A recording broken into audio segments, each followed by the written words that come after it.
পুরো নারুতো অ্যানিমের one of the most underrated shinobi হলো মাইট গাই, সরি মাইট ডাই, যাকে নিয়ে কেউ কথা বলে না।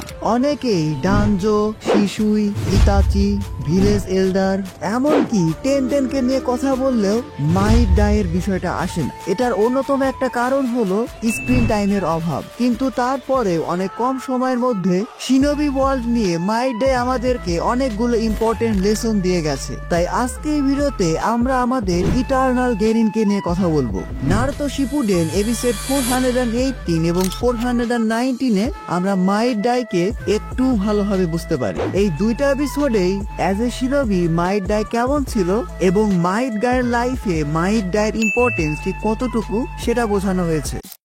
পুরো কোনোহা ভিলেজে মাইট ডাই জাস্ট একটা জোক ছিল, জাস্ট জোক। তাকে নিয়ে সবাই মজা নিত। তাকে অনেক ছোট ছোট র্যাঙ্ক দেওয়া হতো, যেমন বিড়ালকে খুঁজে বের করা, ভিলেজে কেউ হারিয়ে গেলে তাকে খুঁজে বের করা, এই রকমের মিশন। কেন? কারণ মাইট ডাই কোনো নিনজুৎসু ইউজ করতে পারতো না, কিন্তু তারপরেও মাইট ডাই কখনো হার মানেনি। তার কাছ থেকে কিন্তু দ্য পাওয়ার অফ ইউথ কনসেপ্টটা এসেছে। মাইট ডাই ওয়াজ নো জোক। সে নিনজুৎসু এবং গেনজুৎসু ইউজ না করতে পারলেও সে তার তাইজুৎসুকে এত বেশি প্র্যাকটিস করেছে যে he is one of the most strongest taijutsu user.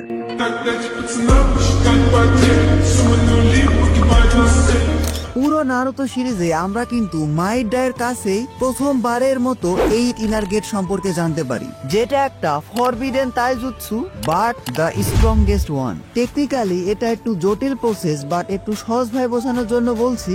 Inner gate হলো তাইজুৎসুর এমন একটা টেকনিক যেটা তোমার বডির লিমিটেশনকে একেবারে রিমুভ করে দেয়। অর্থাৎ তাইজুৎসুতে তুমি তোমার হিউম্যান বডিকে ফুল পোটেনশিয়ালে ইউজ করতে পারো। আর এটার সবচেয়ে স্ট্রংগেস্ট ফর্ম হলো 8 ইনার গেট টেকনিক, যেটা হিউম্যান বডিকে এত বেশি পুশ করে যে এটা জাস্ট একটা ওয়ান টাইম ইউজ পাওয়ার। অর্থাৎ 8 ইনার গেট মাত্র একবার ব্যবহার করা যাবে এবং ব্যবহারের পরই ইউজার সেখানেই ডেড।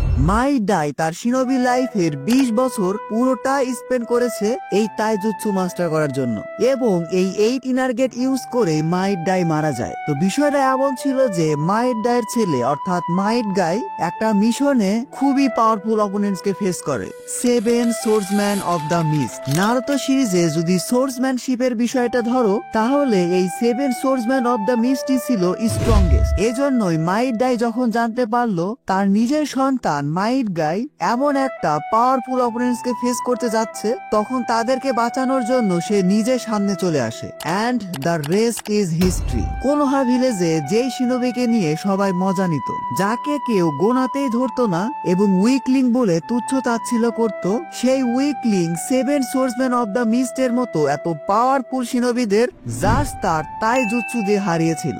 ইয়েস, মাইট ডাই এই ফাইটে 8 ইনার গেট ইউজ করেছিল এবং সে একাই 7 জন সোর্সম্যানের মধ্যে 4 জনকে মেরে ফেলেছিল। তোমাদের কাছে মনে হতে পারে 4 জনকে মেরে ফেলা আর কি এমন বিষয়, কিন্তু তোমাদের এটা বুঝতে হবে এরা কিন্তু তাদের সময়ে স্ট্রংগেস্ট সোর্সম্যান ছিল। পুরো শিনোবি ওয়ার্ল্ড তাদেরকে নিয়ে ভয় পেত। হিডেন অফ দ্য মিস্ট ভিলেজের মিজুকাগের পরেই সবচেয়ে স্ট্রংগেস্ট শিনোবি ছিল এই 7 সোর্সম্যান। তাদের সময়ে তারা এমন এমন ভয়ঙ্কর কাজ করেছিল যে 7 সোর্সম্যান অফ দ্য মিস্টই একটা ব্র্যান্ড হয়ে যায়। বলা হয়ে থাকে এই 7 জন এত বেশি পাওয়ারফুল ছিল যে তারা একাই একটা ভিলেজকে ক্যাপচার করতে পারবে, আর মাইট ডাই তাদের মধ্যে 4 জনকে হারিয়েছিল।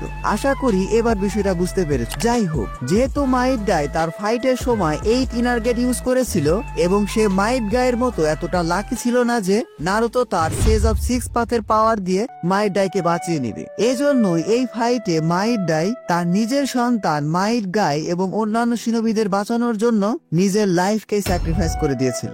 মারা যাওয়ার আগে মাইট ডাই ইউথ এবং হার্ড ওয়ার্ক নিয়ে আমাদের অনেক কিছু শিখিয়ে গেছে।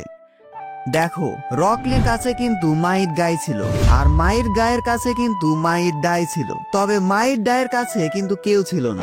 মাইট ডাইকে পুরো ভিলেজ তুচ্ছতাচ্ছিল্য করতো। তাইজুৎসুতে এত পাওয়ারফুল হওয়ার পরও সে তার শিনোবি ক্যারিয়ারে সারা জীবন গেনিনি ছিল। ইয়েস, শুধুমাত্র নারুতো ফ্যানদের মধ্যে না, নারুতো অ্যানিমিতেও এমনকি মাইট ডাই তার নিজের ভিলেজেই অনেক বেশি আন্ডাররেটেড ছিল। এছাড়াও এখানে আরো একটা বিষয় আছে যেটা অনেকেই বুঝে না। As a shinobi, Might Guy was one of the greatest. কিন্তু as a father Might Guy is the great. পুরো নারুতো সিরিজে মাইট ডাই আর মাইট গাইয়ের এই রিলেশনশিপটা অনেক বেশি আন্ডাররেটেড। আমার কাছে মনে হয় মাইট গাইয়ের কাছে যদি মাইট ডাই না থাকতো তাহলে মাইট গাইয়ের লাইফটাও মাইট ডাইয়ের মতোই হতো। নারুতো অ্যানিমে দেখার সময় কাকাশির এই কথাটা আমার অনেক বেশি ভালো লেগেছিল। I don't think that there's a cooler shinobi out there. There's no one who's quite like your dad. Mite die যে শুধুমাত্র নিজেকে পুশ করেছিল তা কিন্তু নয়, মাইট ডাই মাইট গাইকে পুশ করেছিল কাকাশির মতো এত ট্যালেন্টেড এবং স্মার্ট শিনোবির সাথে তাল মিলানোর জন্য। এজন্যই কিন্তু মাইট গাই সাকসেসফুলি কাকাশির রাইভেল হতে পেরেছে without using his নিনজুৎসু and genjutsu. যদিও মাইট গাইয়ের কাছে কিছুটা নিনজুৎসু অ্যাবিলিটি ছিল কারণ সে এই সামানিং ইউজ করতে পারত, তবে সেটা একজন এভারেজ শিনোবির থেকে অনেক কম, যেটাকে নেই বললেই চলে। পুরো সিরিজে মাইট গাই নামের এই ক্যারেক্টারটা আমাকে অনেক বেশি ইনফ্লুয়েন্স করেছে। এজন্যই আমি এই ভিডিওতে তোমাদের সাথে মাইট গাইয়ের এই ফিলোসফিটা শেয়ার করলাম। আশা করছি এটা তোমাদের অনেক বেশি ভালো লেগেছে। এটা জাস্ট একটা র ভিডিও ছিল। আজকে ভিডিওটি এ পর্যন্তই। ভিডিওটি ভালো লাগলে ভিডিওটিতে এখন একটি লাইক দিয়ে চ্যানেলটি সাবস্ক্রাইব করে ফেলো। Don't subscribe if you are not an anime fan. See you in next video.